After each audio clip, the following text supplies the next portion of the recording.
All right, welcome back to another episode of Rock M Reacts. And unfortunately, for the first time this basketball season, after a loss, Mizzou fell to the visiting Memphis Tigers, 70-55 tonight. We'll break it all down, but we saw first half initially, kind of an offensive explosion of sorts from Mizzou. Passing was crisp, floor spacing looked great. Memphis kind of looked out of sync with the tempo that Mizzou had. Crowd was really behind the team, and they held, I believe it was a 16 point advantage at one point in that first half, Mizzou did. And the game really looked like it was Mizzou's to lose.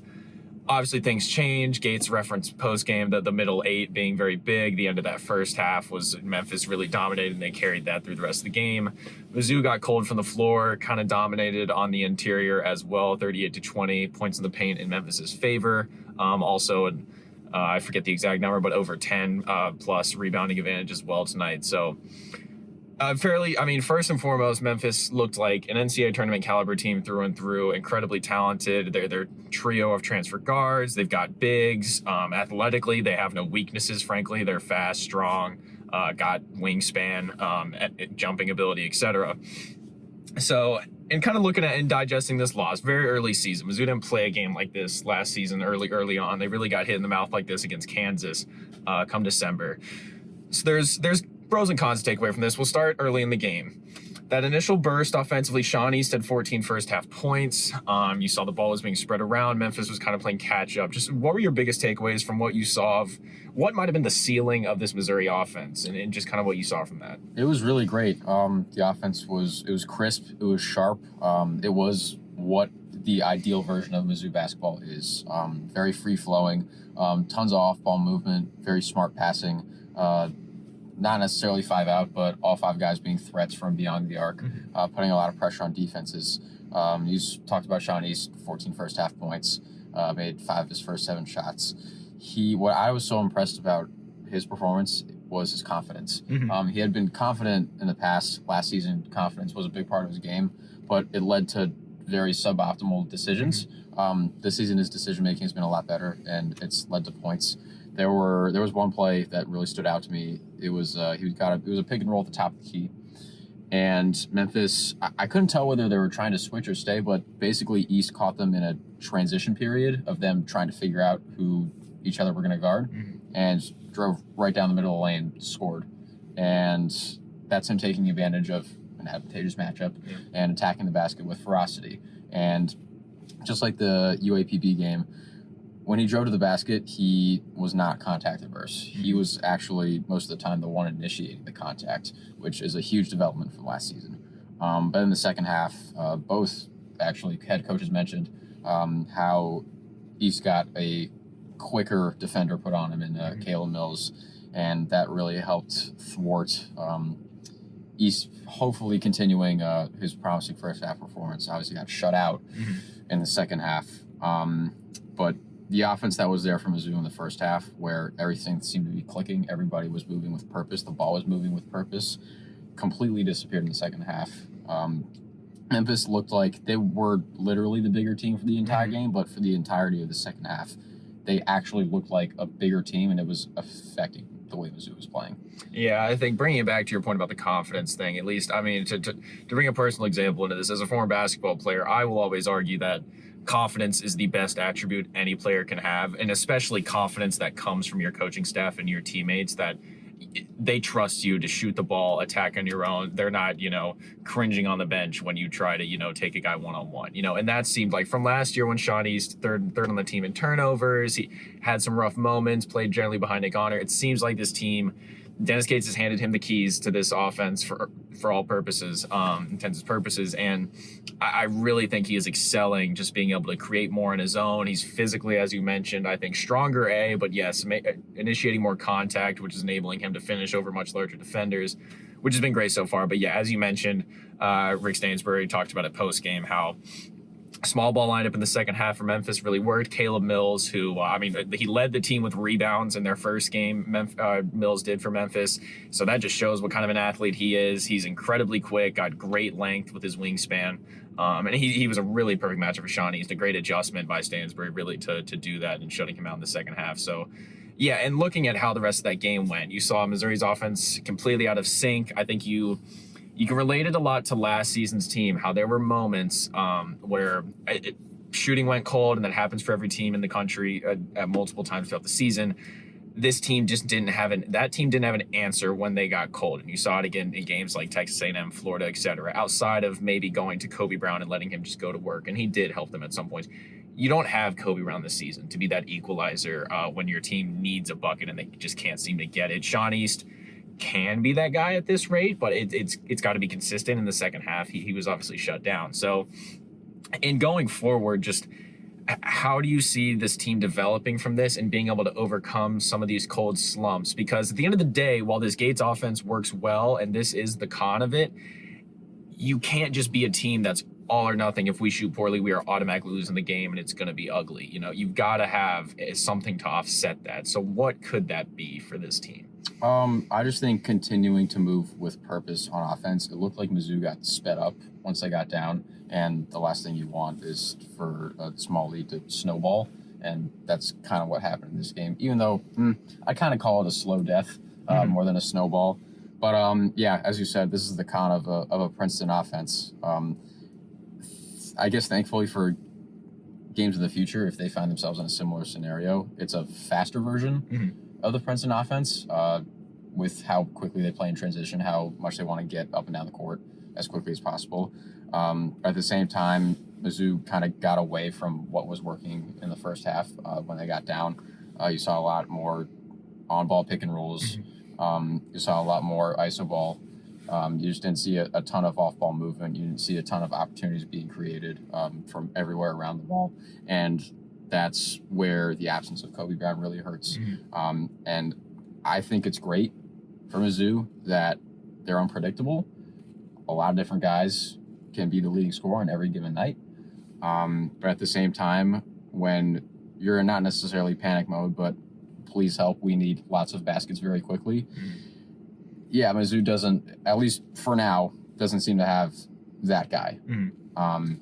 So I just think sticking to their identity, sticking to what gets them big leads in the first place, sticking to what got them the lead in the first half, I think is going to be crucial going forward.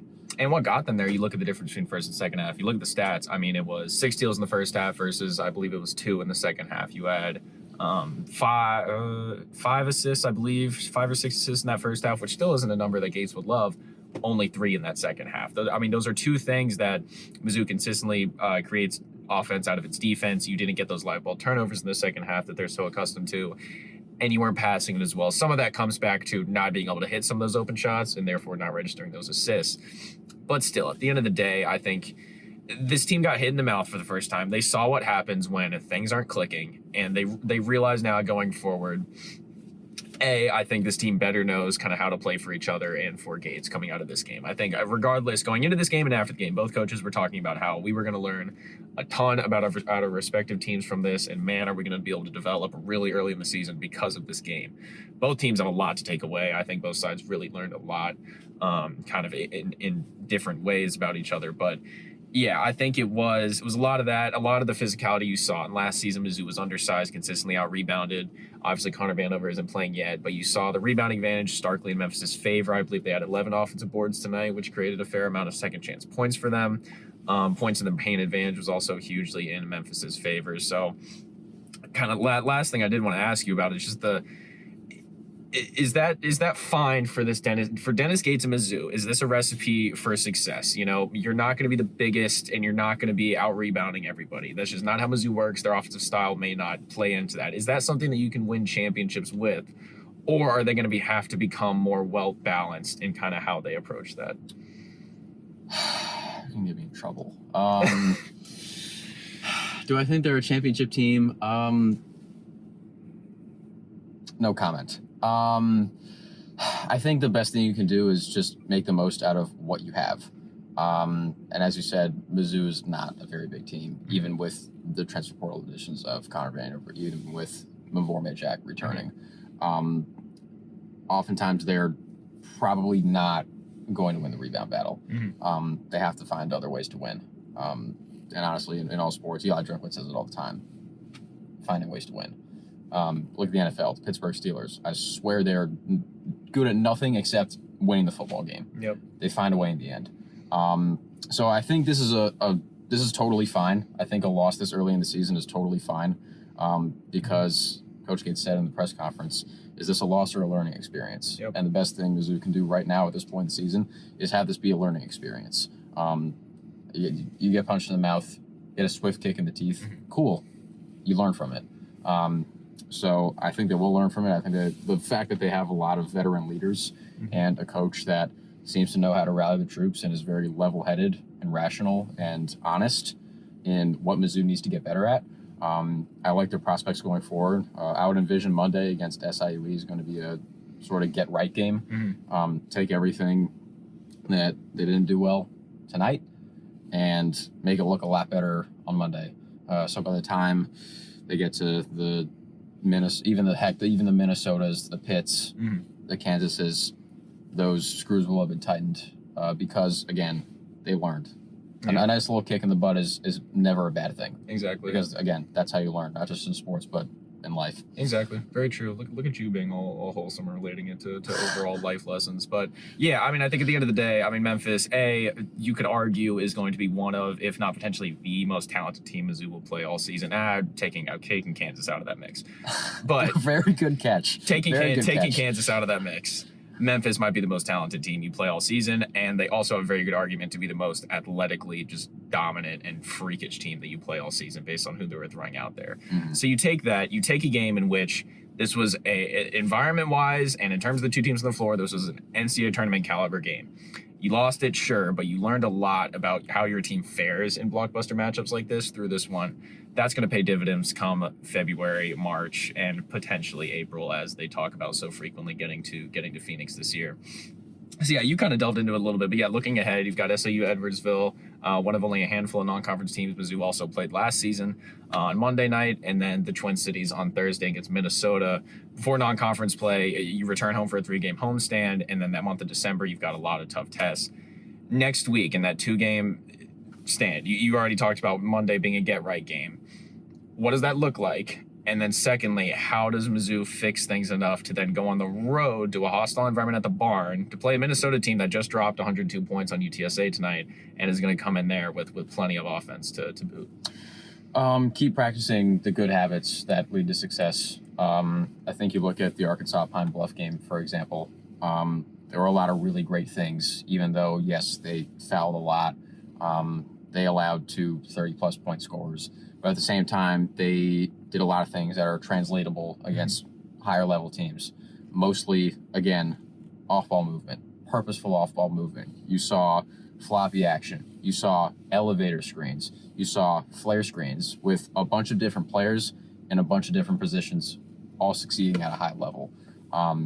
So I think you're going to see a lot of that on Monday, a lot of experimenting, because this early in the season against an opponent like SIUE that Mizzou should beat by a good bit, you just want to see good habits being formed. And that's continuing to be successful at a difficult offense to learn. And it's even harder when you have as many new players as Mizzou has. So them continuing to look comfortable in a new offense, like specifically just one person I want to see have a better game is Jesus Carolero. Really struggled tonight. He only had 2 turnovers on the stat sheet, but it felt like a little bit more. Could have been more. He forced the issue a couple of times on some backdoor passes. Obviously, that was so it was so great in the first game, which included a no-looker. They all worked. He had I think a 100% success rate on backdoor passes.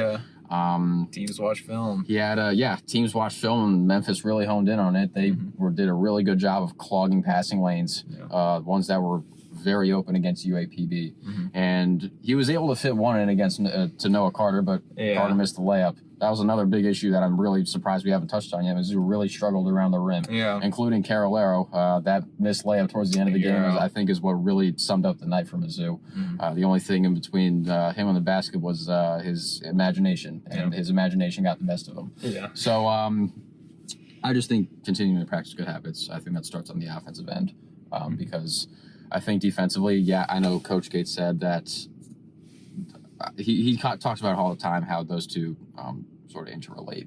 And if they're not doing well on one end, it makes performing on the other end more difficult.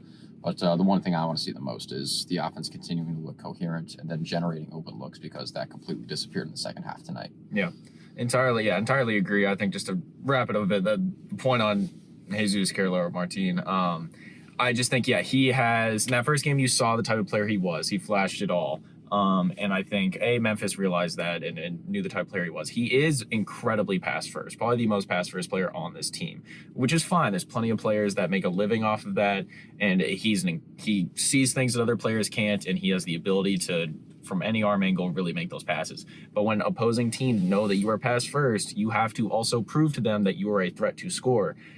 Martin has not done that yet, and you saw that tonight. He looked even on that layup, he didn't look comfortable, even just being wide open kind of in front of the rim, and he needs to really kind of come along in terms of offensively being more balanced, as opposed to the team at Memphis just saying, all right, he's got the ball, close off all passing lanes, and we're fine. Yeah, I think if you look at another European big man, I think what makes Nikola Jokic so incredibly dangerous and a probable top 15 all-time player is that he can do everything, including scoring. If a backdoor cut isn't open, if a kick out isn't open, he can put the ball on the floor and be like, all right, fine, I'll just score. Whereas Jesus Carrera, now Nikola Jokic is not the expectation. Nikola Jokic shouldn't be the expectation for anybody. Yeah. But when a backdoor cut isn't there, when a kick out isn't there, when a secondary option isn't there, it looks like when all those options are out, it's like, fine. I guess. I don't feel too comfortable. Like, you could see there was hesitance. Yeah. You can see there was a lack of willingness to put the ball on the floor and try to get his own. So if that part of his game can develop, great. But for now, that lack of willingness to put the ball on the floor makes him a little easier to defend. Yeah, and that's part of his development. It's a guy that, last season he had the great 2021 through 22 campaign at Campbell. Last season was injured for a lot of his season, and so he's generally getting back in the swing, and he moved up to a much higher level of basketball as well. So it's going to be a developmental process with him. As it is for a lot of the players. John Tonje got in for the first time this season, but only for a handful of minutes. He's still clearly kind of getting back into the flow of things, and he'll kind of continue to see an enlarged role, as you would expect, as weeks go on. Vanover, he can return against Minnesota. I'm very interested to see how much he does play in that first game, if he's going to be up to speed, and if Gates, at least knowing him as a coach from my perspective, is generally the type of guy that slowly works his guys back into the rotation to where they really feel comfortable, as opposed to throwing them back into the fire. I feel like that's how it'll work with Vanover. And last thing I wanted to point out was all three, though, Trent Pierce, Jordan Butler, Anthony Robinson, all got fairly major minutes tonight, at least in key scenarios. Anthony Robinson especially, I was impressed with how he was so up to the challenge of, he was checking Quinterly full court. On the perimeter, he was really in his grill. He was rebounding well. While he's a slighter frame, he's very physical with how he plays, especially as a freshman. That's going to really work well for him as time goes on. Again, still plenty of freshman mistakes up there. I thought Trent Pierce probably forced a couple of 3-point shots that he really didn't need to check out. I would disagree. I thought those were pretty good shots. He saw an open look and he took it. He had two that were contested. He could have got a better look. When you were down by 7. I thought that was a fine. I thought that was a fine look. How many has he made this season, though? Okay, 0, but that's not what matters right now. What matters right now is the fact that he was confident enough to take it, and he wasn't completely off. True. And right now with the freshman, I think the last thing you want to see is the moment being too big for him. Very true. And that was definitely not the case with, I think, really any of them, Jordan Butler included, even though he played, I think, like 2 minutes tonight. But Trent Pierce and Anthony Robinson, I think, both looked totally fine. Trent Pierce made a nice defensive play. He did. Anthony Robinson made all 5 of his free throws. True. Looked confident. Drew that foul. Yeah, drew a foul on a 3-pointer. Also, I was about to say, on another play, too, I believe it was against Quinterly, he, saw that Quinterly was coming into him, threw his head back, drew the foul, and that was just a veteran move I've ever seen one from such a young guy. Yeah, the moment didn't look too big for him. And again, I don't think what matters is the fact that they didn't make any of the threes they took. What matters is that they took the threes in the first place, that they took those chances in the first place, and they looked like they belonged. And that's really what matters right now, I think. And I think what you've got, next year, obviously, Mizzou signed number 2 class in the country, or at least as of now, number 2 class in the country earlier this week. With Pierce, Butler, and Robinson being able to get so much run, you're going to lose a good amount of veterans next year. those three are kind of going to be some of your, I mean, at least somewhat of your leaders next year on the team, having been a year in the system. So that it's really great they're being able to play so much early, and they're going to be able to bring along this next class of freshmen, probably with them. But with that being said, yeah, we will be back Monday, Southern Illinois, Edwardsville at Mizzou Arena, 6 p.m. Central Time, 7 p.m. Central Time. Yes, 7 p.m. Central Time. Dinner time Central Time. Yes. I think that covers most dinner times. Yeah, so sounds good. Around when you're eating dinner, they're going to be playing basketball at Mizzou Arena. But we'll be back for another episode of Rock M Reacts following that game, and we will see you guys next week from there. Thank you, everyone, for tuning into Rock M Radio, a proud partner of Fans First Sports Network. If you enjoyed this episode and would like to see more just like it beamed directly into your personal device, just click the subscribe button below. And you can find this podcast through the Apple Podcast app or for iPhone, or the Google Podcast app for Android, or whatever app you use to listen to your podcast. We are also available on Spotify. Just search for Rock M Radio. And if you like other sports, Fans First Sports Network is a podcast network that has coverage of all other teams, Major League Baseball, MLS, NFL, whatever you want to listen and read about. It is a great network full of really fantastic podcasts. So look them up and subscribe to any and all of those podcasts. Rock M Radio will be back with more episodes coming soon. Thanks.